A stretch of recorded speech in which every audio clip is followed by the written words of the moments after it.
Ang ganda ng sinabi dito ni Papa Jack. Sabi niya, kung mahal mo talaga ang isang tao, hindi ka maghahanap ng wala sa kanya.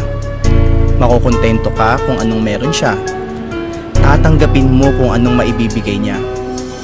Kaya nagmahal ka dahil may nararamdaman ka at hindi dahil may kailangan ka. Gusto kong pakinggan mo ng maigi to. Kung totoong mahal ka ng isang tao, hinding-hindi yan maghahanap ng mga bagay na kulang sa'yo or yung mga bagay na wala ka. Kasi ang totoong pagmamahal, marunong makontento. At tatanggapin ka ng buong buo. Pero ito yung masakit na katotohanan. Maraming tao, hindi naman talaga nagmamahal. Nangangailangan lang. Kaya galit ka. Madalas nadidisappoint ka. Kasi hindi niya napupunan yung mga kulang sa loob ng puso mo na hindi naman dapat niya responsibilidad. Hindi ka nagmahal dahil mahal mo siya.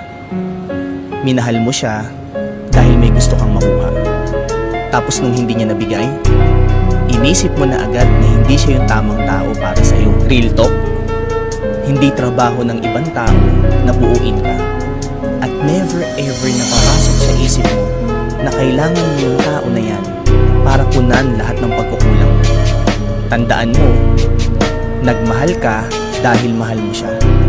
Hindi ka nagmahal dahil may